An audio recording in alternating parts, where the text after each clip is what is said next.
그날 김미영은 피가 거꾸로 솟는 듯한 장면을 목격했습니다. 처음엔 아들이 잘 지내는지 확인하러 얼굴만 잠깐 보고 가려던 것뿐이었습니다. 그런데 위병소 앞에서 자신의 아들이 병장에게 뺨을 맞고 얼차례를 받고 있었습니다. 순간 그녀는 당장이라도 그 병장에게 달려가고 싶었지만 아들의 부탁이 생각나 간신히 억눌렀습니다. 그리고 어머니에서 다시 사단장으로 돌아가 위병소 전체를 뒤집어 놓을 계획을 세우고 있었습니다. 그녀는 그 부대가 속한 사단의 사단장이었거든요. 하지만 그 누구도 그녀의 아들이 그곳에 있다는 걸 몰랐습니다. 아들 스스로가 평범한 군 생활을 원했기 때문이었죠. 그런데 이게 아들이 바랬던 평범한 군 생활이었을까요? 모든 것은 며칠 전 전화에서 아들의 이상한 목소리를 듣고 부대로 찾아가고 나서부터 시작됐습니다. 새벽 6시 경기도 파주의 한 육군 사단 정문 앞에 검은색 벤츠 한 대가 조용히 멈춰섰습니다.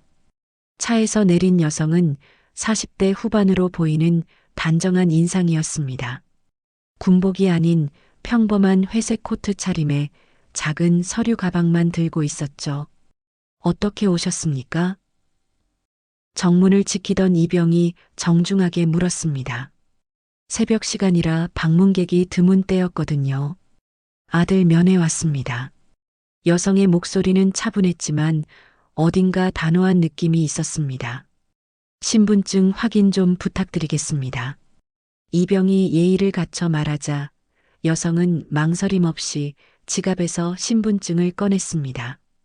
신분증에는 김미영이라는 이름이 선명하게 적혀 있었습니다. 아드님 성함이 어떻게 되십니까? 박민준입니다. 삼중대 위병소에 있을 거예요. 이병이 내무반에 전화를 걸어 확인했습니다. 하지만 김미영의 시선은 이미 부대 안쪽으로 향해 있었습니다. 저기 어딘가에서 내 아들이 힘들어하고 있는 건 아닐까요? 사실 김미영은 며칠 전부터 이상한 낌새를 눈치채고 있었습니다. 아들 민준이와의 통화에서 목소리가 평소와 달랐거든요. 엄마, 나 괜찮아.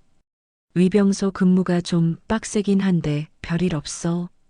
그런데 괜찮다고 말하는 목소리에는 힘이 없었고 어딘가 주눅 들어 보였습니다.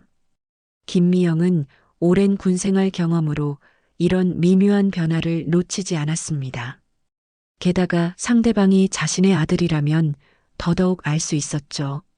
그래서 오늘 새벽 아들 몰래 면회를 온 것이었습니다. 직접 눈으로 확인하고 싶었거든요. 면회 허가 났습니다. 안으로 들어가시면 됩니다. 이병이 정중하게 안내했습니다. 김미영은 고개를 끄덕이며 부대 안으로 들어섰습니다. 사실 김미영에게는 조심스러운 부분이 하나 있었습니다.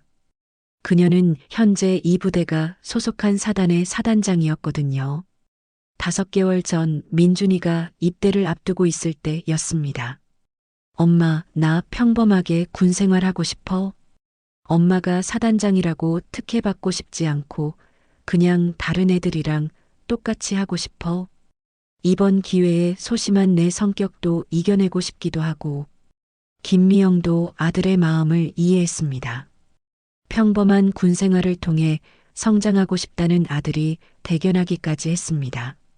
그래서 군 관련자에게는 그 누구에게도 민준이가 자신의 아들이라는 사실을 알리지 않았습니다. 철저하게 말이죠.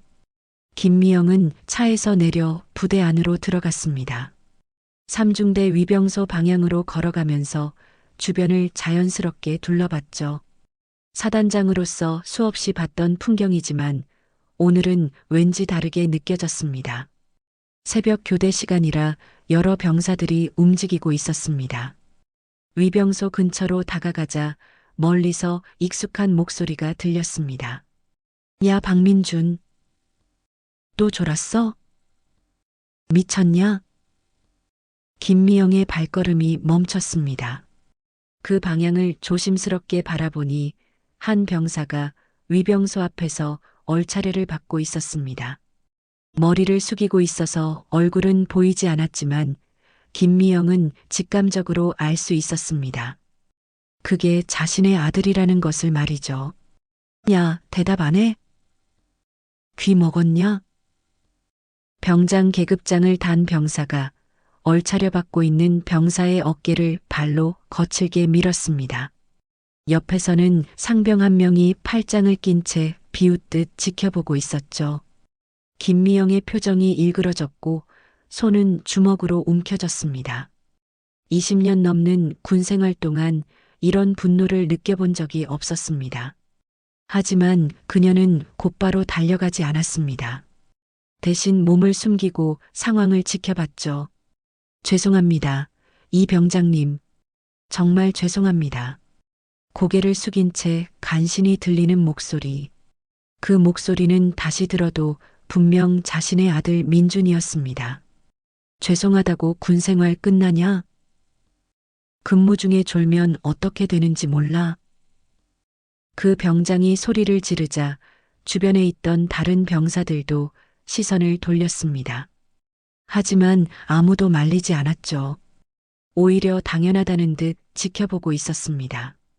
김미영은 그때 직감적으로 깨달았습니다.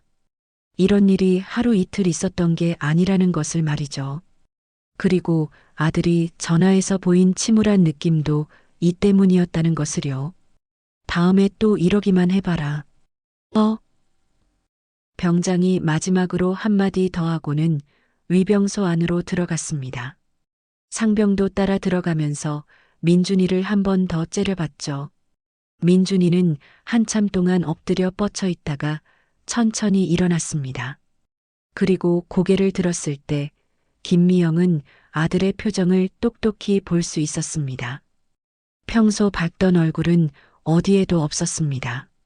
아들에게는 지치고 위축된 모습만이 가득했죠. 당장이라도 아들을 괴롭힌 녀석들에게 가서 혼쭐 내주고 싶은 마음이 굴뚝 같았습니다. 하지만 김미영은 그 순간 깨달았습니다. 자신이 지금 여기에 사단장으로서 온 것이 아니라 한 명의 어머니로서 왔다는 것을 말이죠. 하지만 한편으로는 곧 사단장으로 돌아와야 할지도 모르겠다는 생각도 들었습니다. 정의를 실현하기 위해서 말이죠. 그녀는 조용히 휴대폰을 꺼내 번호를 눌렀습니다. 상대방이 받자마자 낮은 목소리로 말했습니다. 헌병 대장입니까? 긴급히 만나야 할 일이 있습니다. 네, 1시간 후에 사단 본부로 와주세요. 전화를 끊고 김미영은 다시 아들이 있는 곳을 바라봤습니다. 민준이는 위병소 안으로 들어가 근무를 시작했지만 어깨가 여전히 움츠러들어 있었습니다. 조금만 참아라, 민준아. 엄마가 다 해결해 줄게. 김미영의 눈에는 차가운 빛이 번뜨셨습니다. 그녀는 핸드백을 열어 또 다른 신분증이 잘 있나 확인했습니다. 거기에는 육군 사단장 김미영이라고 적혀 있었죠. 곧 그 신분증을 사용할 때가 올 것 같았습니다. 30분 후 김미영은 사단 본부 건물 앞에 서 있었습니다. 평소 같으면 정문에서 경례를 받으며 당당히 들어갔겠지만 오늘은 달랐습니다. 그녀는 여전히 사복 차림이었고 방문증을 목에 걸고 있었죠. 헌병 대장님이 도착하셨습니다. 부관이 알려주자 김미영은 고개를 끄덕였습니다. 곧이어 40대 초반의 남성이 들어왔습니다. 중령 계급장을 단 헌병대장 정재훈이었죠.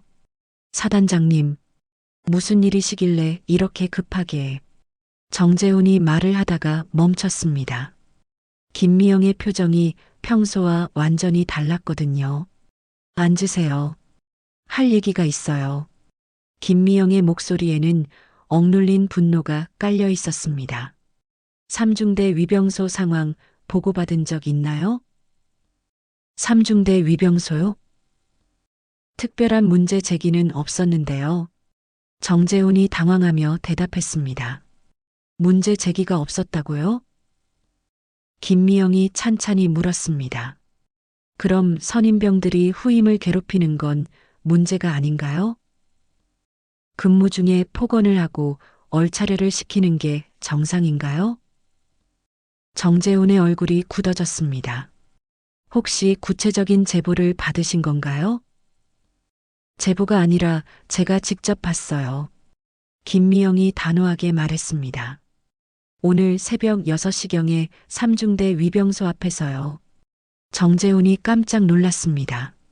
사단장이 새벽에 위병소를 직접 확인하러 갔다는 게 믿어지지 않았거든요. 사단장님께서 직접 이 병장이라는 놈이 일병 한 명을 발로 차고 모욕하는 걸 봤어요. 상병 한 명도 옆에서 비웃고 있었고요. 김미영의 목소리가 점점 차가워졌습니다. 그 피해를 당한 일병의 이름은 박민준이에요. 정재훈이 급히 메모를 했습니다. 바로 조사에 착수하겠습니다. 증거 수집부터 시작해서 증거요? 김미영이 냉소적으로 웃었습니다. 제가 목격한 게 증거 아닌가요? 아, 물론입니다. 하지만 절차상 추가 증거 확보가. 그럼 지금 당장 가서 확인해 보세요. 김미영이 일어서며 말했습니다. 저도 함께 가도록 하죠. 정재훈이 당황했습니다. 사단장님께서 직접 나서실 필요는 제가 직접 확인해야겠어요. 김미영의 어조는 단호했습니다. 이런 일이 또 있는지 얼마나 조직적인지 말이에요. 두 사람은 사단 본부를 나와 삼중대 쪽으로 향했습니다. 오전 9시가 넘어 부대는 일과 시간이었지만 위병소는 여전히 긴장된 분위기였습니다.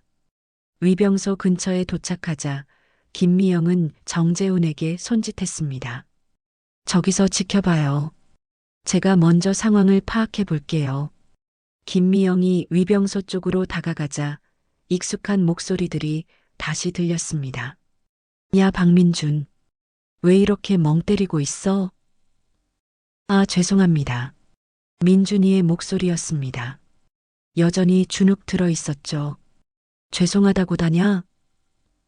정신 똑바로 차려. 이번에는 다른 목소리였습니다. 김미영이 조심스럽게 확인해 보니 상병 계급장을 단 병사였습니다. 박민준, 너 왜 이렇게 맨날 실수해? 집중 좀 해봐. 그때 병장이 나타났습니다. 새벽에 봤던 바로 그 병장이었죠. 뭔 일이야? 이 병장님, 박민준이 또 실수했어요. 상병이 고자질하듯 말했습니다. 아, 진짜? 야, 박민준, 이리 와. 민준이가 고개를 숙인 채 병장 앞으로 갔습니다. 너 정말 정신이 없네. 어제 얘기한 게 벌써 까먹었어? 죄송합니다. 죄송하다고 해결되냐? 팔굽혀펴기 쉰 개. 민준이가 바닥에 엎드렸습니다. 하지만 몇 개 하지도 못해서 팔이 떨리기 시작했습니다. 야야야, 뭐야 이게. 이것도 못해? 병장이 민준이의 등을 발로 밀었습니다. 김미영의 참을성이 한계에 달했습니다. 주먹이 떨렸고 당장이라도 뛰어가고 싶었습니다. 하지만 그때 더 충격적인 말이 들렸습니다. 야, 박민준, 너 혹시 금수저냐?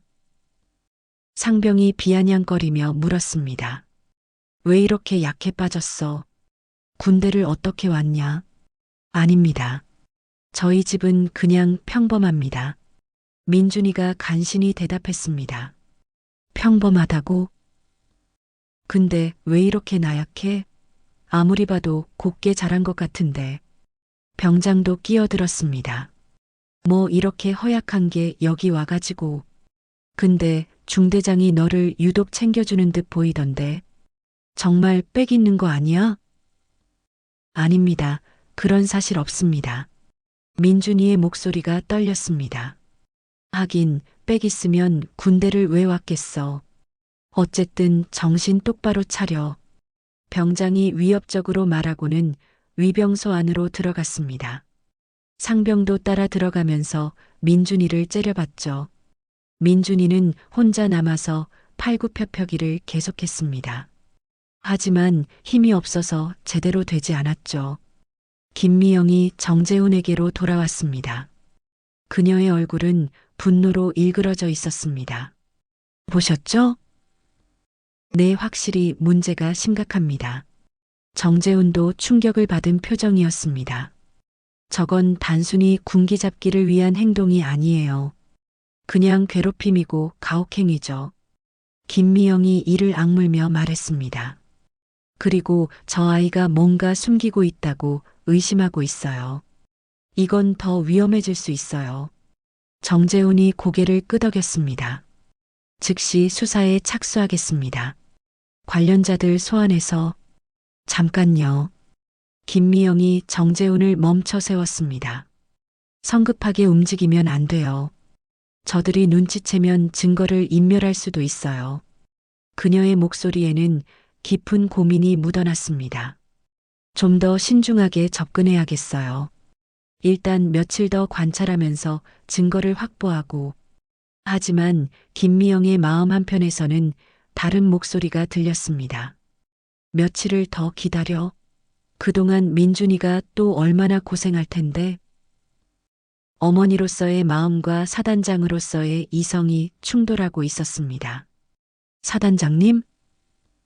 정재훈이 걱정스럽게 물었습니다. 네. 일단 비공식적으로 주변 상황부터 파악해 봅시다. 김미영이 결정을 내렸습니다. 하지만 절대 성급하게 움직이지는 마세요. 제가 따로 지시할 때까지 기다려주세요. 정재훈이 고개를 끄덕였습니다. 두 사람이 그 자리를 떠나려는 순간 위병소에서 다시 소리가 들렸습니다. 야, 박민준. 이리 와봐. 김미영의 발걸음이 다시 멈췄습니다. 그녀는 주먹을 꽉 쥔 채 뒤돌아봤습니다. 아들을 지켜주고 싶은 어머니의 마음과 조직을 위해 신중해야 하는 사단장의 책임감. 그 사이에서 김미영은 깊은 갈등에 빠져 있었습니다. 야, 박민준. 이리 와봐. 그 순간 김미영의 참을성이 한계를 넘었습니다. 더 이상 어머니로서만 있을 수 없었습니다. 지금 당장 헌병대 수사팀을 급파하세요. 김미영이 정재훈에게 단호하게 명령했습니다. 사단장님? 지금 이 순간에도 가혹행위가 진행되고 있어요. 더 이상 기다릴 수 없습니다. 정재훈이 급히 무전기를 꺼냈습니다. 헌병대 수사팀, 즉시 3중대 위병소로 출동하라.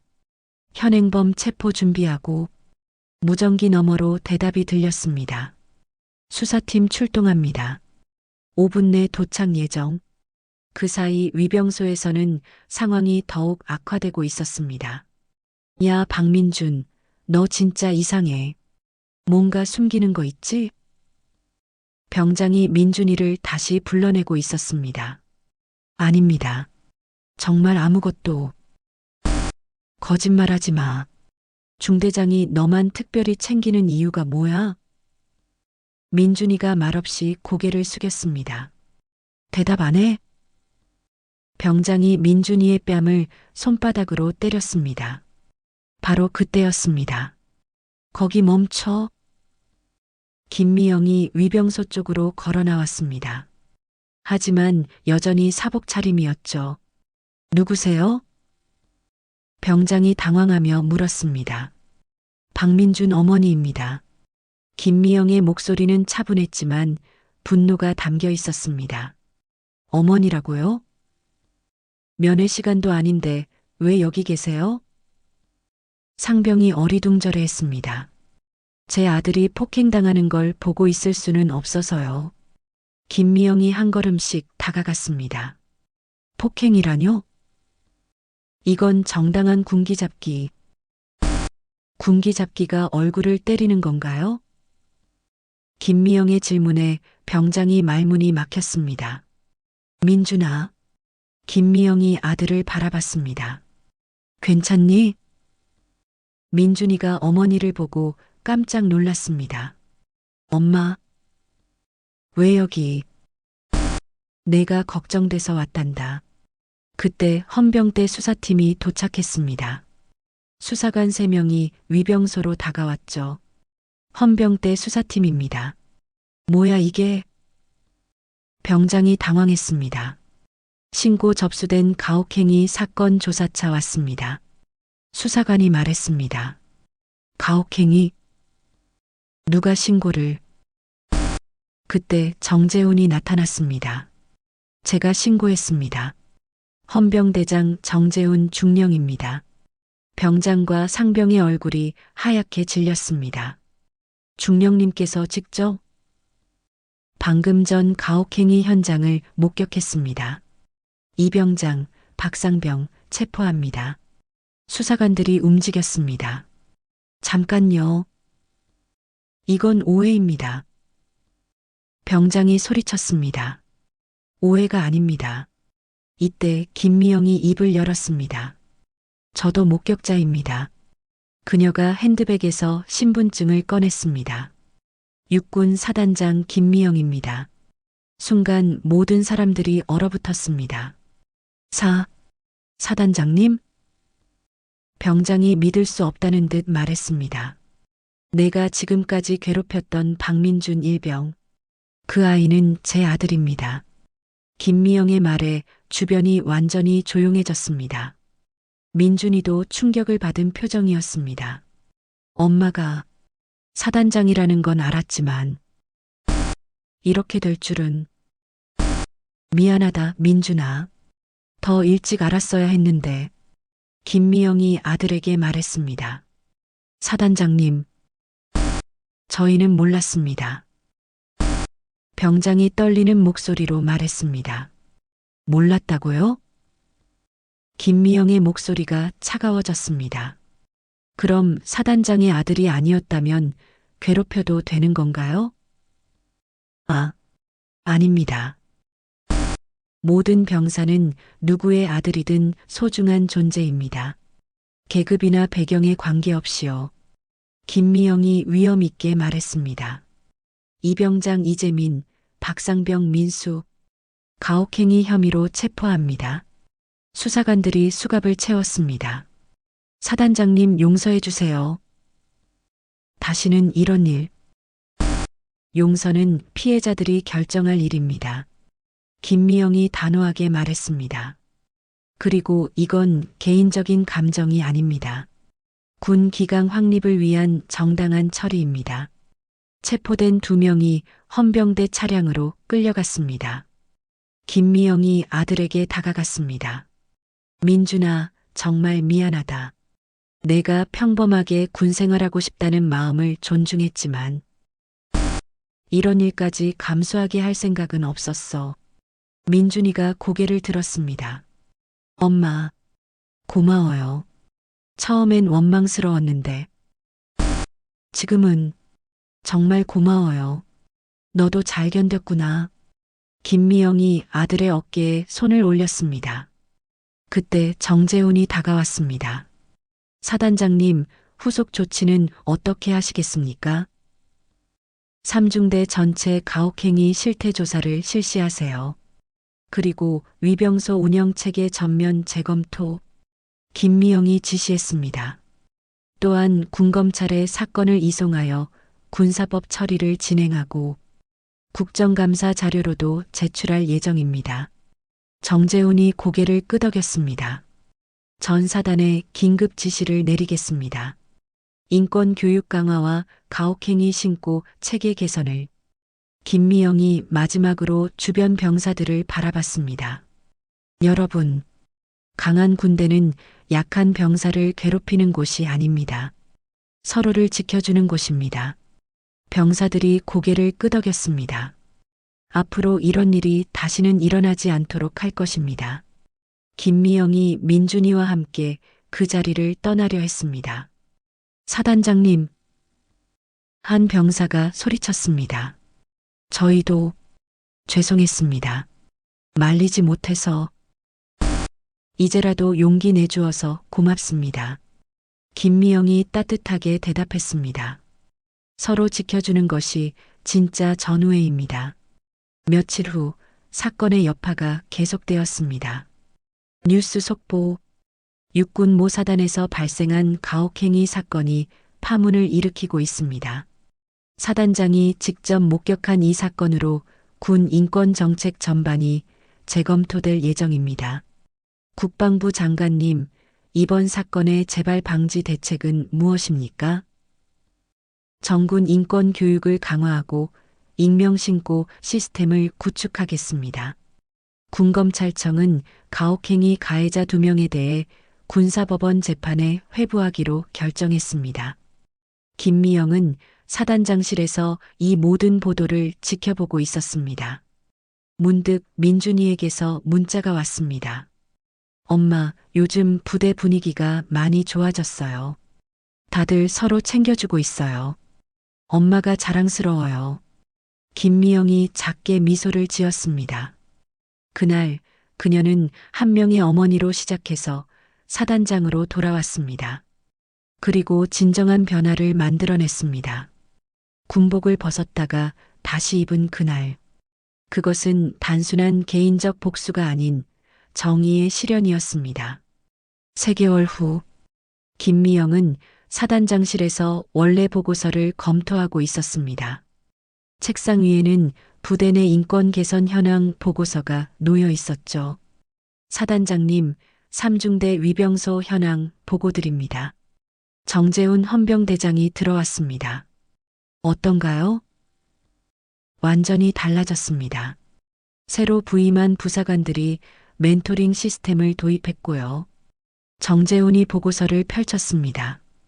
24시간 익명 신고함 운영 결과 가혹행위 신고 건수가 90% 감소했습니다. 그리고 병사들의 부대 만족도가 크게 향상되었고요. 김미영이 고개를 끄덕였습니다. 박민준 일병은 어떻게 지내고 있나요? 네, 이제는 다른 후임들을 도와주는 역할을 하고 있습니다. 성격도 많이 밝아졌고 리더십도 보이고 있어요. 김미영의 얼굴에 미소가 번졌습니다. 그때 사단 참모장이 노크를 하고 들어왔습니다. 사단장님, 국방부에서 연락이 왔습니다. 무슨 일인가요? 저희 사단의 인권 개선 사례가 모범 사례로 선정되었습니다. 정군에 확산 적용하기로 했다고 하네요. 김미영이 놀란 표정을 지었습니다. 정말요? 네, 그리고 사단장님께서 개발하신 상호 존중 문화 정착 프로그램을 다른 사단에도 도입한다고 합니다. 김미영은 창밖을 바라봤습니다. 3중대 훈련장에서 병사들이 서로 격려하며 훈련하는 모습이 보였습니다. 같은 시각 3중대 위병소. 박민준 일병, 수고했어. 새로운 기만을 하사가 민준이에게 말했습니다. 아니에요, 하사님. 별거 아니었어요. 민준이가 밝게 대답했습니다. 너 정말 많이 변했다. 처음 왔을 때랑 완전 다른 사람 같아. 옆에 있던 후임이 말했습니다. 그때는 좀 힘들었어. 민준이가 쓴웃음을 지었습니다. 근데 이제는 괜찮지? 응, 이제는 정말 괜찮아. 오히려 여기서 많이 배우고 있어. 민준이가 진심으로 말했습니다. 그나저나 선임, 엄마가 사단장이라니. 진짜 깜짝 놀랐어. 후임이 궁금해했습니다. 나도 처음엔 원망했어. 왜 진작 말하지 않았나 하고. 민준이가 솔직하게 털어놓았습니다. 근데 나중에 생각해보니 엄마가 옳았어. 내가 스스로 해결할 수 있는 기회를 준 거였거든. 그럼 지금은 어때? 지금은 엄마가 자랑스러워. 날 구해준 게 아니라 모든 병사들을 구해준 거니까. 민준이의 말에 주변 병사들이 고개를 끄덕였습니다. 저녁 시간 김미영의 집. 김미영이 집에 돌아오니 민준이가 외박을 나와 있었습니다. 엄마 왔어? 응, 민준아. 오늘 부대는 어땠어? 좋았어. 요즘은 정말 재미있게 군 생활하고 있어. 민준이가 환하게 웃었습니다. 다행이다. 엄마가 너무 성급하게 개입한 건 아닌지 걱정했거든. 김미영이 조심스럽게 말했습니다. 아니야, 엄마. 정말 고마워. 민준이가 어머니의 손을 잡았습니다. 처음엔 화가 났어. 왜 미리 말해주지 않았나 하고. 그런데 이제 알겠어. 뭘? 엄마가 나만 생각한 게 아니었다는 거. 모든 병사들을 생각했다는 거. 김미영의 눈가가 촉촉해졌습니다. 그리고 나도 많이 배웠어. 혼자서도 힘든 일을 이겨낼 수 있다는 걸. 도움을 요청하는 것도 용기라는 걸. 민준아. 엄마, 나 이제 정말 괜찮아. 아니, 괜찮은 정도가 아니라 더 강해졌어. 민준이가 의젓하게 말했습니다. 소심했던 내가 이제는 다른 사람들도 도와줄 수 있게 됐어. 이번 일로 진짜 성장한 것 같아. 김미영이 아들을 꼭 안아주었습니다. 일주일 후 정군 간부 회의.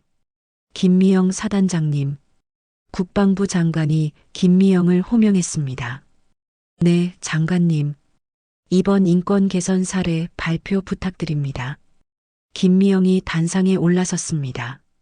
존경하는 동료 지휘관 여러분. 저는 3개월 전 한 명의 어머니로서 군복을 벗었습니다. 그리고 다시 사단장으로서 군복을 입었습니다. 회의실이 조용해졌습니다. 그 과정에서 깨달은 것이 있습니다. 강한 군대는 강한 병사만으로 만들어지지 않는다는 것. 김미영의 목소리에 힘이 실렸습니다. 서로를 지키고 서로를 존중하는 마음. 그것이 진정한 군의 힘입니다. 박수가 터져 나왔습니다. 앞으로 우리는 계급이나 배경에 관계없이 모든 병사가 인간으로서 존중받는 군대를 만들어야 합니다. 그것이 우리 모두의 책임입니다. 회의가 끝난 후 여러 지휘관들이 김미영에게 다가왔습니다. 사단장님, 정말 대단하십니다. 저희 부대에도 이런 시스템을 도입하고 싶어요. 언제든 도와드리겠습니다. 김미영이 미소 지으며 대답했습니다. 6개월 후 민준이의 저녁일. 민준이가 마지막 근무를 마치고 나왔습니다. 김미영이 부대 정문에서 기다리고 있었죠. 저녁 축하한다, 민준아. 고마워, 엄마. 민준이가 환하게 웃었습니다. 이제 어떤 기분이야? 뿌듯해. 정말 많이 배웠어. 민준이가 부대를 돌아봤습니다. 힘들었지만 후회하지 않아. 오히려 감사해. 무엇에? 나를 더 강하게 만들어준 모든 일들에. 그리고 진짜 정의가 무엇인지 보여준 엄마에게. 김미영이 아들의 어깨에 손을 올렸습니다. 민준아, 엄마가 더 고마워. 너 덕분에 더 좋은 지휘관이 될 수 있었어. 두 사람이 함께 부대를 떠나면서 김미영이 마지막으로 뒤돌아봤습니다. 부대 출입구에는 새로운 표어가 걸려 있었습니다. 강한 군대는 약한 병사도 지킨다. 그리고 그 아래 작은 글씨로 적혀 있었습니다. 서로를 지키는 마음, 그것이 진짜 강함이다. 김미영이 만족스럽게 미소를 지었습니다. 그날 그녀는 군복을 벗었다가 다시 입었습니다. 하지만 그것은 단순한 복귀가 아니었습니다. 더 깊은 책임감과 더 넓은 사랑으로 무장한 새로운 시작이었습니다. 그리고 그 변화는 한 사단을 넘어 정군으로 그리고 사회 전체로 퍼져나가고 있었습니다. 진정한 정의는 개인의 복수가 아닌 모두를 위한 변화에서 나온다는 것을 김미영과 민준이 모두 배운 소중한 교훈이었습니다. 여러분, 오늘 김미영 사단장과 박민준 일병의 이야기는 어떠셨나요? 혹시 여러분도 군 생활 중이나 직장에서 부당한 일을 목격하거나 겪으신 적이 있으신가요? 그때의 경험이나 김미영 사단장과 민준이에게 하고 싶은 이야기를 댓글로 써보시면 어떨까요? 진정한 강함이란 무엇인지, 정의란 무엇인지 함께 생각해보는 시간이 되었으면 좋겠습니다. 다음에도 더 감동적이고 의미 있는 이야기로 찾아뵙겠습니다. 오늘도 끝까지 시청해 주셔서 진심으로 감사합니다.